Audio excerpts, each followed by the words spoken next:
Hi, welcome to You Can Cook Anything with Bob and JP. This is JP, and today we're going to be doing Asian-inspired lettuce wraps.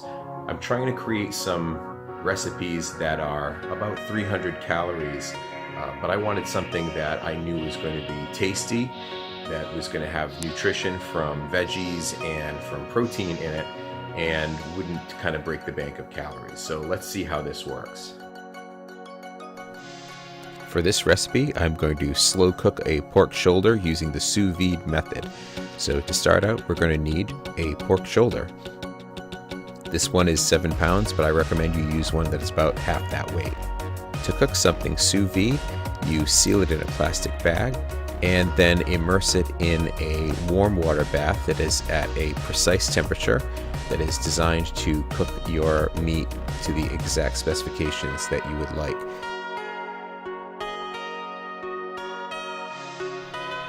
This roast was so large I had to cut it up to get it into the bag, which is one of the reasons that you might want to consider making a 3-pound or 3.5-pound roast instead.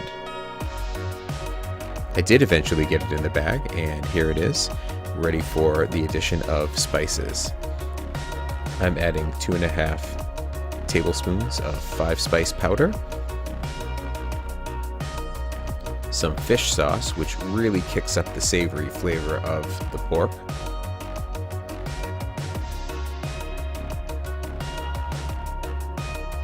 a few tablespoons of your favorite soy sauce. You can see I'm measuring really carefully. And then you're going to need some slices of ginger in there.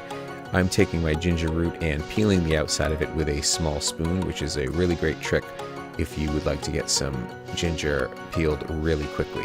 The spoon is just sharp enough on the edge that it gets the skin off, but doesn't take too much of the ginger itself. Once that's peeled, slice the ginger into thin slices and then put them in the bag. At this point, there's not a lot of room in the bag, but as best as you can, try to kind of mix the ingredients, spread the ginger slices out. I probably could have planned this out better, but well, you do what you can. On top of the ginger, I'm going to add some sesame oil, which is a staple in our house. Just do what you can to kind of mix it around as much as you can before you seal it up to put it in the bath. The water bath is already at 165 degrees, and so I'm going to place the pork shoulder, which is already sealed in this bag with the spices, into the water bath. That pork shoulder is going to stay in there for 24 hours, and that should give you the perfect texture that I'm looking for pulled pork.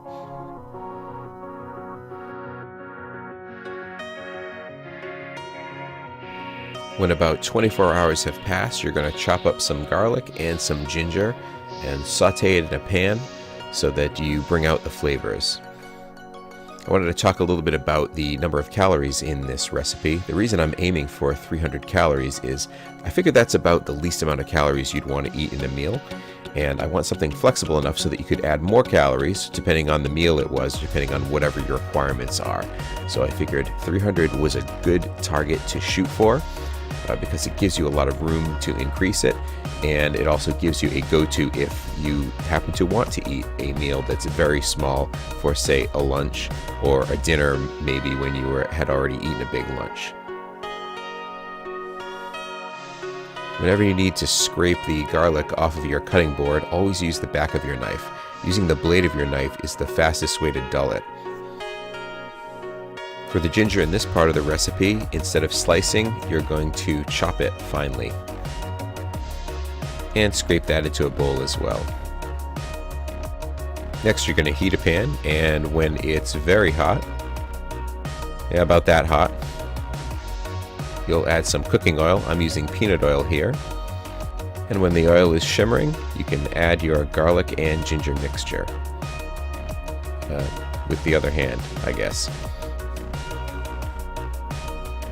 The point here is to take the harsh flavors off the garlic and get the ginger to be more aromatic. So just kind of stir it around You're only looking to do this a couple of minutes max. When it's done, you'll be able to tell because it'll smell great to you. That's really the objective here. It's not an exact process, just do it until it smells good. Reserve that mixture for later. Now it's time to revisit our sous vide bath. Carefully remove the circulator. I always get a little water on the floor when I do this. That side. Unplug. And here it is. It doesn't look really pretty in the bag. Bag's full of the liquid from the pork. And I drained all that liquid off camera. There's no reason to retain it at this point. But I'm going to cut the bag open and we're going to take a look at how well the pork cooked. As you should already see, the pork is pretty tender. It's practically falling apart as I move the pieces. I had already deboned the pork when I cut it into pieces, so there was no bone to contend with here. However, the slices of the ginger were still in the bag, and I decided not to include those in the pulled pork, the cooked ginger slices. So as I found those, I just discarded them or left them in the bag. Transfer your pork to a bowl so that you can add delicious spices and such. But first we're going to pull it apart using 2 forks. Pulling it apart with forks is the best method that I've found to do this, and it just kind of comes apart. After cooking for 24 hours at 165, there really isn't much resistance here, and in fact if you go too far you can get something really mushy. There's another piece of ginger. So just be careful, you still want to retain some of the texture, so pull it apart. It's okay if you have some big chunks and some small chunks. It doesn't have to be completely uniform. It just has to be pulled apart enough so that you can incorporate some flavors. I'm adding some honey here. Remember, the link is in the description to get all the amounts of this recipe. And I decided to add more soy sauce at this point since the soy flavor that was imparted in the sous vide process just really wasn't strong enough. That's important to note. Once the food is cooked, you really should taste it and decide for yourself whether some adjustments should be made. And if you feel they should be made, go ahead and make them. Go ahead and add some sweet wine or sherry. Let's not forget our sauteed garlic and ginger. Hoisin sauce. This stuff has a lot of flavor. Don't be stingy with it.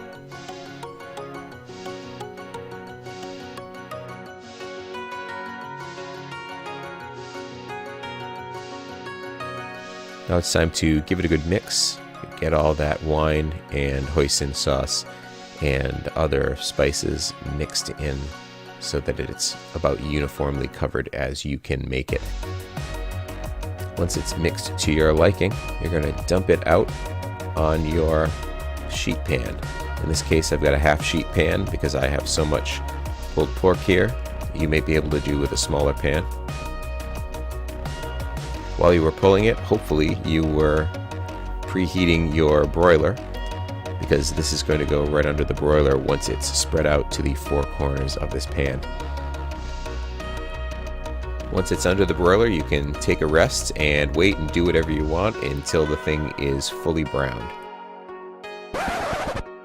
Whoops, I forgot, you are going to need to make a side dish for this meal, and that side dish is a ginger and sesame coleslaw.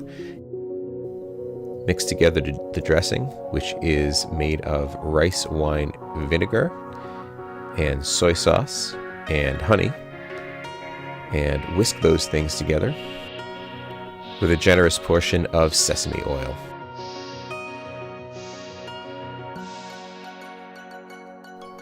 Add salt and pepper to taste.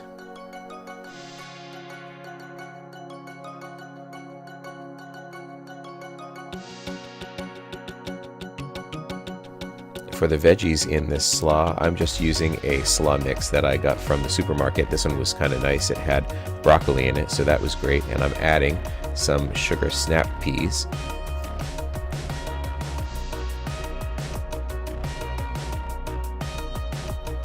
As I mixed this thing, I almost immediately realized I needed to use a much larger bowl. So clean a large bowl and transfer your mixture so you don't get slaw all over the table.